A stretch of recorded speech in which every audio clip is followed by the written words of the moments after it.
एक मूषक का इतना दुस्साहस! दशानन की उस बट्टी की ये कठोर दृष्टि संकट का सूचक है मेरे लिए। मूषक जी को दशानन से कैसे सुरक्षित करूं मैं?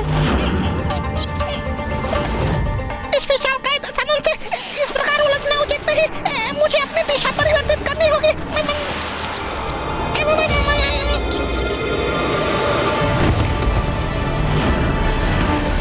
ये क्या था? मात्र एक मूषक दशानन।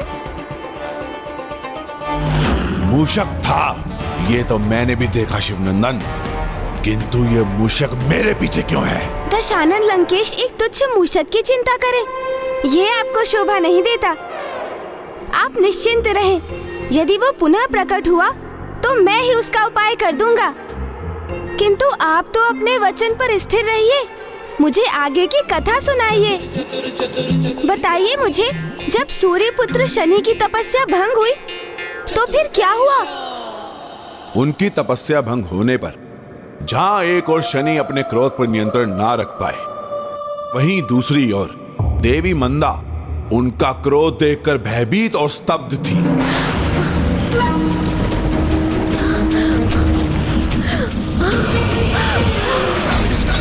ओम नमः शिवाय, ओम नमः शिवाय। क्षमा है महान शिव भक्त, मुझे क्षमा करें। आपकी तप में व्यवधान डालने का आशय नहीं था मेरा, मुझे क्षमा करें।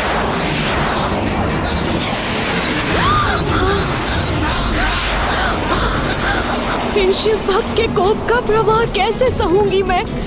ओम नमः शिवाय, ओम नमः शिवाय, ओम नमः शिवाय, ओम नमः शिवाय, ओम नमः शिवाय।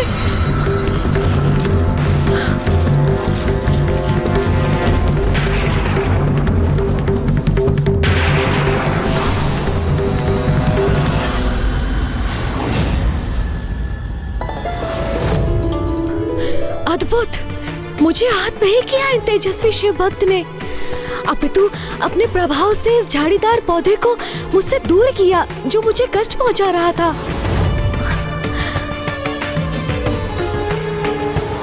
उसी दिवस से नागफनी के झाड़ीदार पौधे पर शनि की कोप भरी दृष्टि के कारण उसमें कांटे हो गए। तपस्वी शनि ने देवी मंदा पे अपने क्रोध का प्रभाव तक नहीं होने दिया, किंतु इसका यह अर्थ नहीं था कि उनका क्रोध शांत हो गया था। वो तो बस देवी मंदा के त्याग का आभास होने पर कुछ समय के लिए शांत हो गए।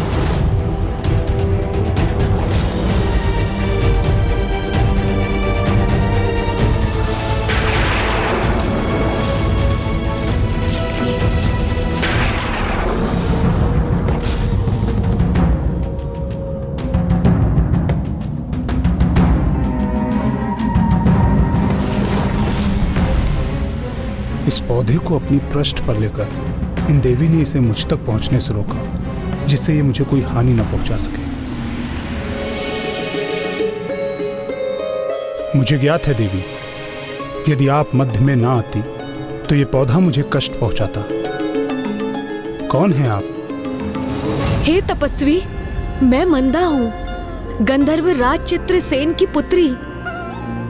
जिस दिवस से मैंने आपको यहाँ तपस्या करते हुए देखा है, मैं आपकी सेवा करने के लिए प्रेरित हो गई हूँ। किंतु एक राजकुमारी ने इतना कष्ट क्यों किया?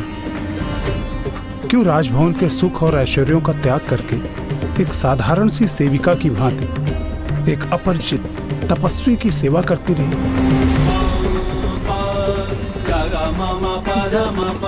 क्योंकि युवा अवस्था में तो सभी का रुझान सुख ऐश्वर्य प्राप्त करने का होता है, किंतु उस आयु की भ्रामक अवस्था से आप तनिक भी प्रभावित नहीं थे। आपने तो सभी सुखों का परित्याग कर शिव भक्ति कर प्रभु की तपस्या का मार्ग चुना।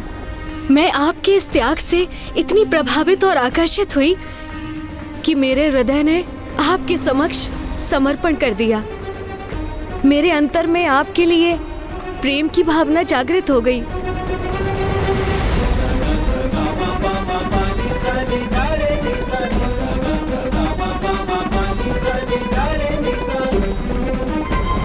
अवश्य कोई स्वप्न देख रहे हो तुम, अन्यथा तुम्हारे समान तपस्वी से कोई भला कैसे प्रेम कर सकता है जिसे स्वयं के क्रोध पर ही नियंत्रण नहीं है। मैं तुम्हारा मन तुम्हें सचेत कर रहा हूँ, स्पष्ट बता रहा हूँ तुम्हें कि ये वास्तविकता नहीं है, अपितु स्वप्न है।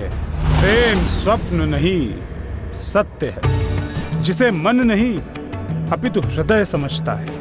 और आज प्रेम स्वयं तुम्हारे समक्ष उपस्थित है।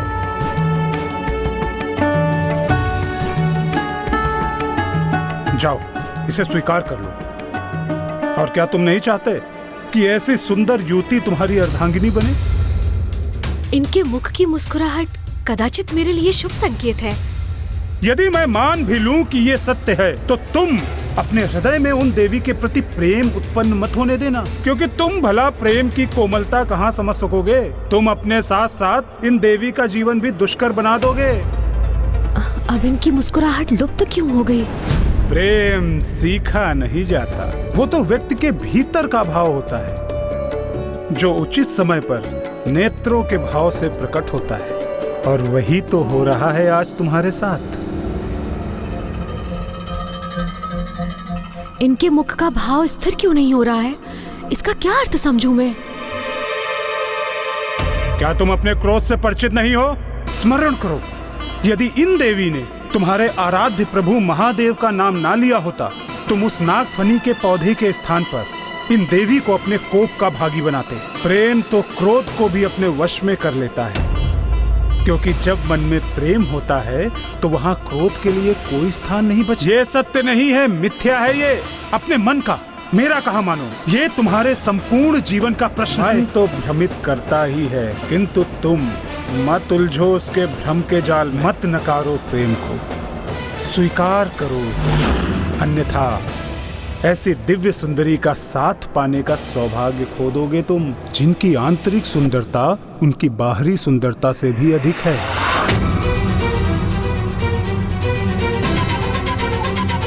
नहीं, तुम उस पर ध्यान मत दो, मेरी बात सुनो।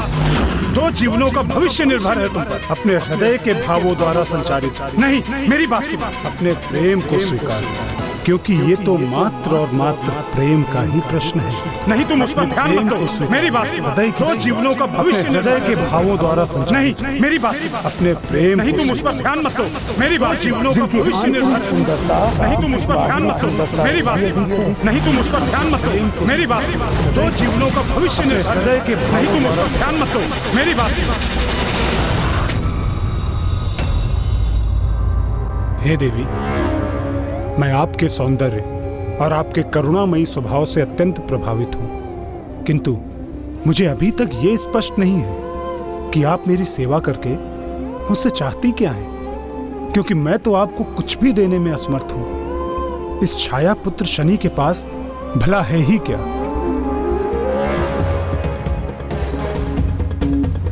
किंतु मुझे तो आपसे कुछ प्राप्त करने की अपेक्षा ही नहीं है। मैं तो बस आपका सानिध्य प्राप्त करना चाहती हूँ, सदैव आपकी सेवा करना चाहती हूँ। आप जैसे प्रभु भक्ति में लीन तपस्वी का सानिध्य प्राप्त करना ही मेरे लिए विशेष होगा, और इससे अधिक और कुछ नहीं चाहिए मुझे। मैं आपके इन विचारों से अत्यंत प्रभावित हूँ, किंतु आपको कदाचित ज्ञात नहीं, मैं कोई महान तपस्वी नहीं हूँ, अपितु अपनी माता की आज्ञा का पालन करके अपने क्रोध को नियंत्रित करने हेतु भगवान महादेव की तपस्या कर रहा हूँ, जिससे मैं अपनी माँ के निकट लौटकर उनके पुत्र पुकारे जाने का अधिकार पुनः प्राप्त कर सकूं। उद्देश्य कुछ भी हो, किंतु कठोर तपस्या करने में सक्षम हैं आप। मेरे मन में आपके प्रति प्रेम जागृत होने के लिए बस यही पर्याप्त है।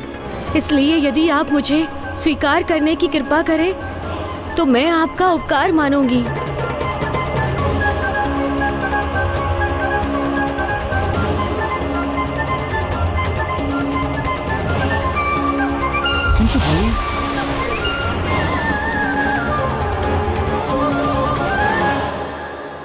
देवी, मैं आपको अपनी अर्धांगिनी के रूप में स्वीकार करूंगा, किंतु उससे पूर्व एक अवस्था का पूर्ण होना अनिवार्य है। ऐसी कौन सी अनिवार्य अवस्था का उल्लेख किया शनिदेव ने?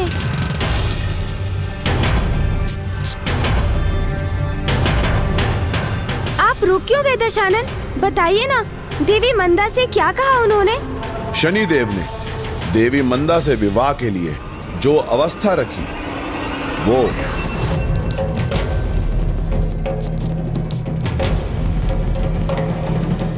वो दुष्ट मूषक अभी भी हमारा पीछा कर रहा है। प्रतीत होता है वो हमारे हाथों ही अपनी मृत्यु चाहता है। दशानन जी, ये क्या कह रहे हैं आप? आपके हाथों में महादेव के आत्मलिंग है, इसलिए हिंसा के ऐसे अशुभ वचन मत कहिए। जाने दीजिए उसे। होगा कोई अज्ञानी मूषक जिसे इतना भी ज्ञान नहीं कि कंकड़ पत्थर के मध्य से निकलने पर बहुत ध्वनि होती है, और मूषक को तो बिना ध्वनि किए ही सभी से छिपकर अपने कार्य करने चाहिए, अन्यथा उन्हीं पर संकट छा जाता है। उचित है प्रभु, अब मैं समझ गया कि आप क्या कहना चाह रहे हैं। आप इतनी सावधानी से आगे बढ़ूंगा कि दशानन तो क्या, आपको भी ज्ञात नहीं होगा कि कहाँ हूँ मैं।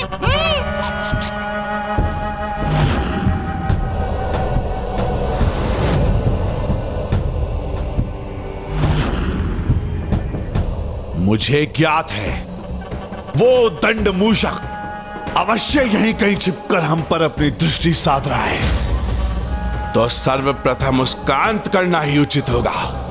फिर आगे बढ़ते हैं। लंकेश जी, एक छोटे से तुच्छ से मूषक के ऊपर इतना समय व्यर्थ करने का क्या लाभ दशानन जी? और वैसे भी अभी तो आपको मुझे प्रभु शिव की अनेक कथाएं सुनानी है, क्योंकि प्रभु शिव शंकर शंभू के सबसे बड़े भक्त का सानिध्य पाकर भी उनके मुख से शिव कथाओं का श्रवण ना किया तो क्या किया?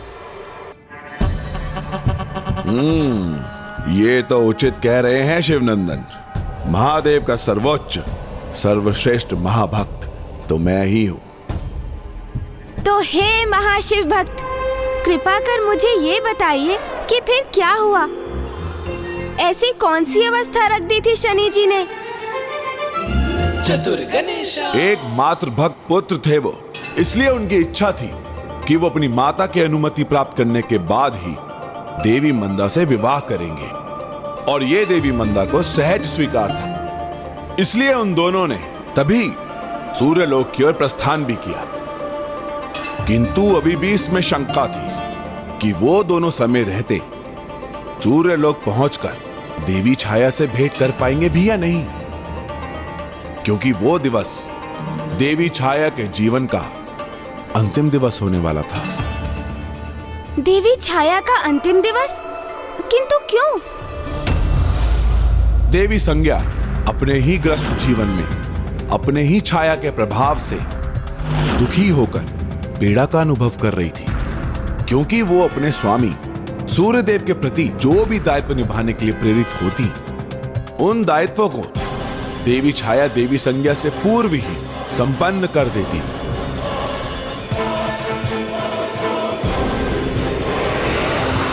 देवी छाया,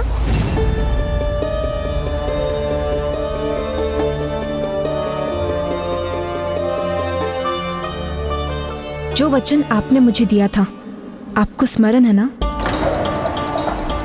आपकी छाया होने के नाते आपके प्रत्येक आदेश का पालन करना मेरा धर्म है। आपको मेरे पति और संतानों के प्रति मेरे सभी दायित्व निभाने होंगे। मेरे पति सूर्यदेव के साथ आपको गृहस्थ जीवन का निर्वाह करना होगा। समस्त संसारिक सुख देने होंगे आपको उन्हें। यही मेरी आज्ञा है। जब मैंने आपको अपना दायित्व सौंपा था, तब हमारे मध्य में क्या स्थिर हुआ था, आपको स्मरण है ना? और जब मैं यहाँ लौटूं, तो आपको पुनः मुझ में समाहित होना होगा, और आपको मुझे एक और वचन देना होगा कि हमारे इस संवाद की सूचना किसी को नहीं होनी चाहिए। मैं आपको वचन देती हूँ। मुझे स्मरण है देवी संज्ञा।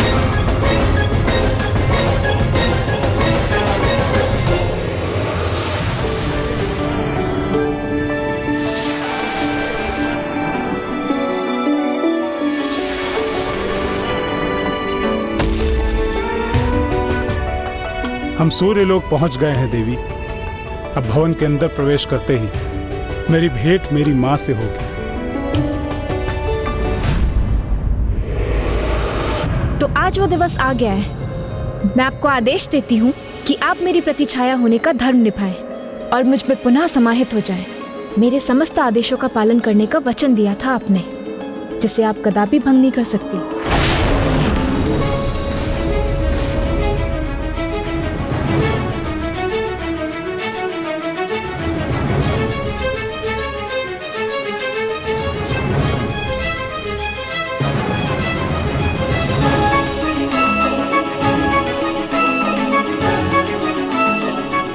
मैंने आपको अपनी अर्धांगिनी के रूप में स्वीकार किया है देवी छाया, किंतु यह भी सत्य है कि आप इन्हीं की देवी संज्ञा का ही एक भाग है। इसीलिए अब यही उचित होगा कि आप देवी संज्ञा में पुनः समाहित होकर अपने वचन का पालन करें।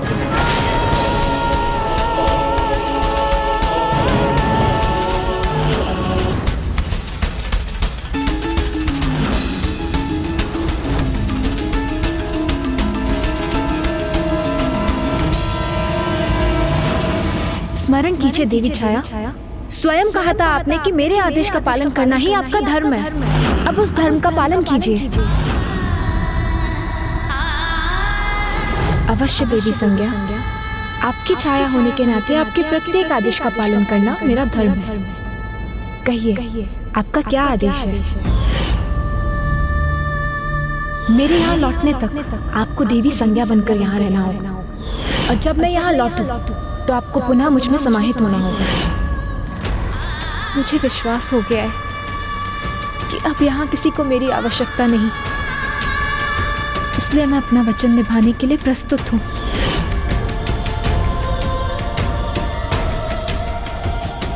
माँ, मैं छाया पुत्र शनि अपनी माता का अधिकार और उनका श्रेय उन्हें दिलाने आया हूँ। जाओ, किसी निर्जल स्थान में जाकर ध्यान करो, तपस्या करो और अपने क्रोध को शांत करो। तब मेरे पास लौट कर आना और इन्हें अपने पिता के रूप में स्वीकार करना।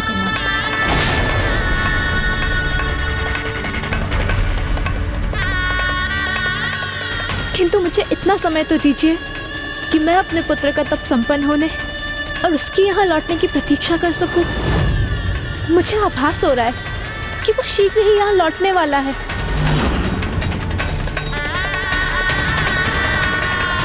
मैं आपको वचन देती हूँ कि एक बार अपने पुत्र शनि से भेंट कर लूं, उसे अपने अंग से लगाकर अपना आशीर्वाद दे दूं, फिर उस दिवस के अंत होने से पूर्व ही मैं आप में समाहित हो जाऊंगी। किंतु आपका पुत्र शनि आपको कहीं जाने नहीं देगा। यदि उसके आने के उपरांत आप उसके समक्ष मुझ में समाहित होंगी तो वो आवेशित हो उठेगा। पूर्व में आपके अपमान के भान से विचलित होकर उसने क्या किया था, इसका तो आपको ज्ञान है ना। और वो पुनः मुझे अपनी माता और स्वामी को अपना पिता मानने से अस्वीकार कर देगा।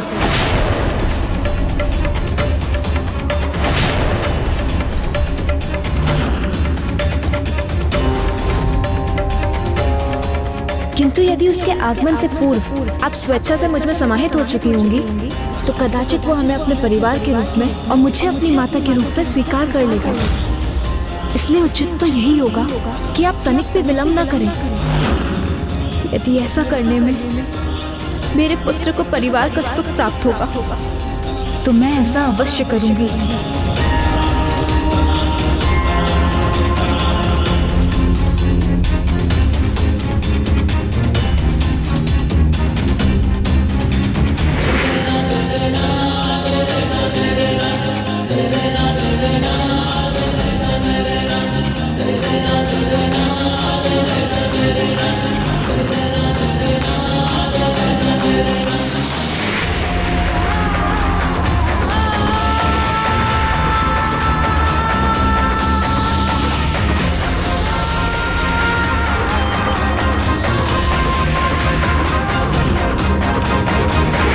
माँ, माँ, माँ,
मेरा पुत्र शनि।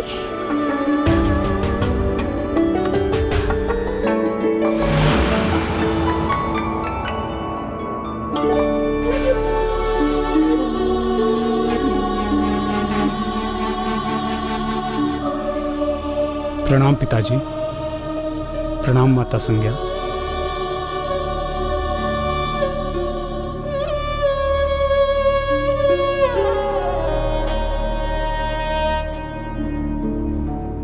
माँ, माँ, माँ, आपने मुझे आदेश दिया था ना कि मैं अपने क्रोध पर नियंत्रण पाकर ही आपके समक्ष उपस्थित हूं। तो उस दिवस से आज तक मैं गहरे ध्यान में रहा और अपने उस दीर्घकालीन तप के उपरांत अब मुझे विश्वास हो गया है माँ कि मैंने अपने क्रोध पर नियंत्रण पा लिया है। माँ, माँ, क्या आप मुझे स्वीकारेंगी? क्या आप मुझे अपना पुत्र कहेंगी माँ? अपने क्रोध को तप की अग्नि में विध्वंस कर दिया है मैंने माँ। क्या आप मेरे शीश पे अपना हाथ रखकर मुझे स्नेहाशीष देंगी?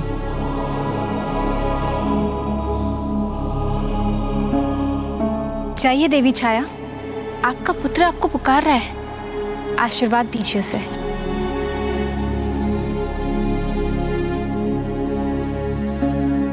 इस माँ का आशीष सदा तुम्हारे साथ है पुत्र।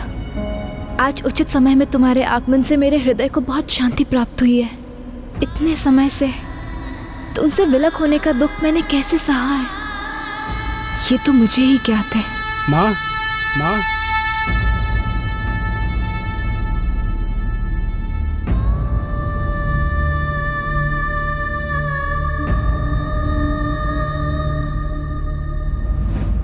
अंततः मातृभक्त पुत्र शनि जी को उनकी माता की ममता का सुख पाने का अवसर प्राप्त हो ही गया। हाँ, किंतु ये सुख अधिक समय तक कहाँ रहने वाला था, क्योंकि जैसा कि मैंने कहा, वो देवी छाया के लिए अंतिम दिवस जो था। अंतिम दिवस?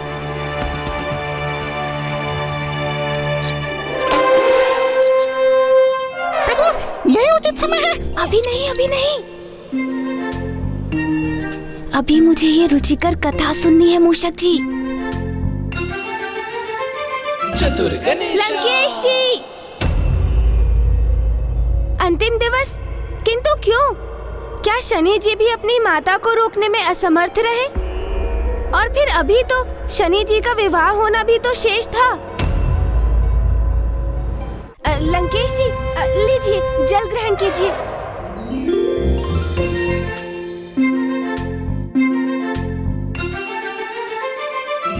चतुर गणेशा।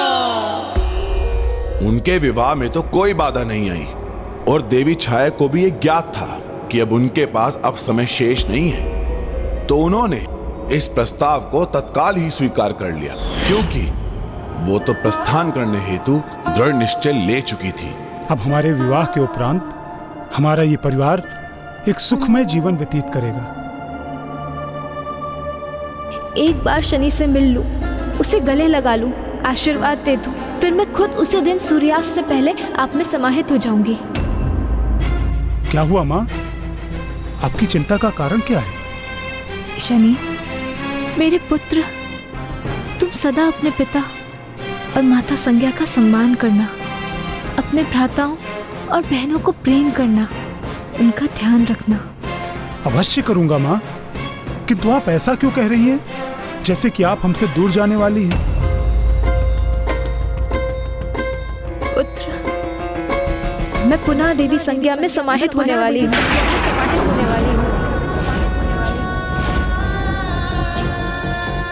नहीं माँ, कदापि नहीं। नहीं पुत्र, मुझे जाना ही होगा। नहीं माँ, नहीं, नहीं, मैं आपको स्वयं से दूर नहीं जाने दूंगा माँ। मैं आपको कहीं जाने नहीं दूंगा माँ, कहीं जाने नहीं दूंगा। मैं देवी संज्ञा की छाया ही तो थी, इसलिए मुझे पुनः उनकी छाया का रूप धारण करना होगा।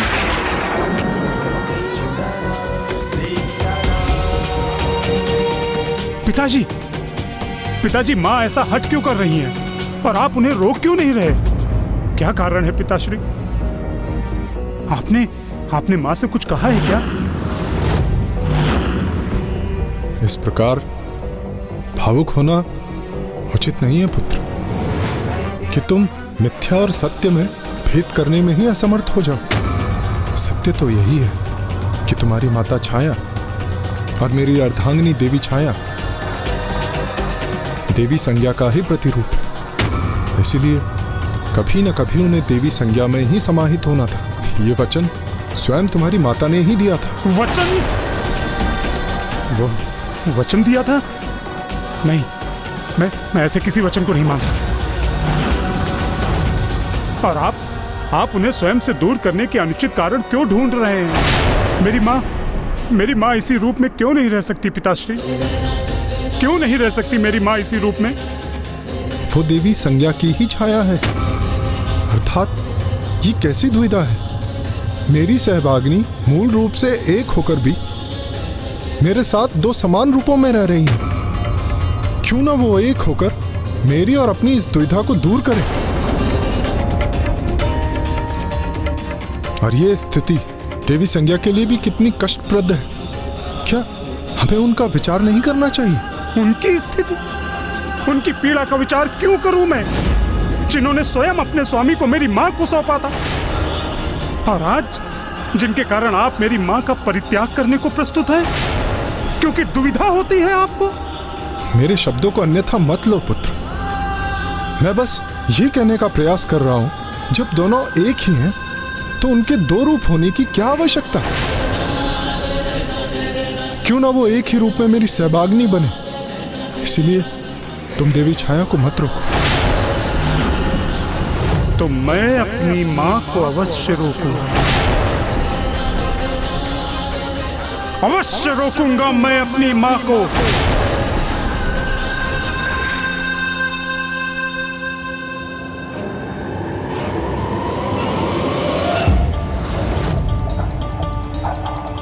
मैं अपनी मां को अवश्य रोकूंगा, और यदि आपको यह स्वीकार नहीं तो आपको मुझे अपना पुत्र कहने का कोई अधिकार नहीं।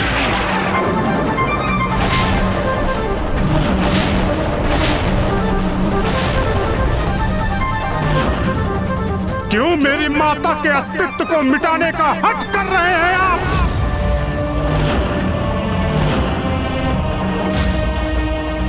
कोई नहीं मिटा रहा तुम्हारे माँ के अस्तित्व को। देवी छाया का अस्तित्व मेरी छाया के रूप में ही था, वो सदैव वही बनकर रहेंगी। तो छाया रूप में ही रहने देना चाहिए था उन्हें ये शरीर, ये आत्मा, ये हृदय क्यों दिया जो आज पीड़ा से आहत है? और मेरे लिए वो छाया नहीं है, मेरी माँ है। माँ, मेरे पिता की अर्धांगिनी है वो। और आज आपको उनसे समस्या हो रही है, तो इसका विचार आपने उस समय क्यों नहीं किया जब आपने उन्हें अपनी गृहस्थी सौंपी थी? वो मूर्त रूप ही क्यों प्रदान किया जिसे आज आप स्वयं नष्ट करने पर स्थिर हैं? वो मेरी भूल थी, और तब जो मुझसे भूल हुई थी उसे मैं आज सुधार रही हूँ पुत्र। भूल? तो अब मेरी माँ मात्र भूल है आपके लिए? क्रोधित मत हो पुत्र, मैं भी तुम्हारी माता ही। नहीं, कुछ नहीं है आप मेरी।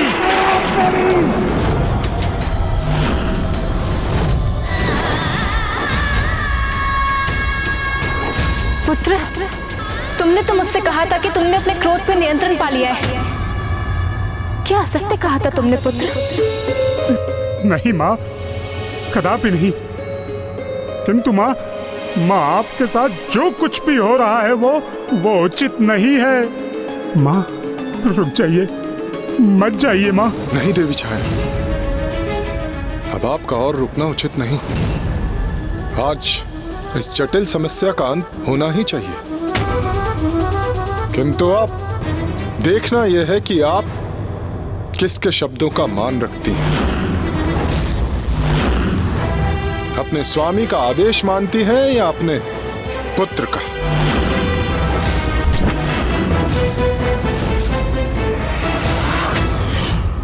फिर क्या हुआ लंकेश? माता छाया ने क्या उत्तर दिया? क्या माता छाया ने अपने पुत्र का कहा मान लिया अथवा अपने वचन का पालन किया? बताइए ना लंकेश, फिर क्या हुआ?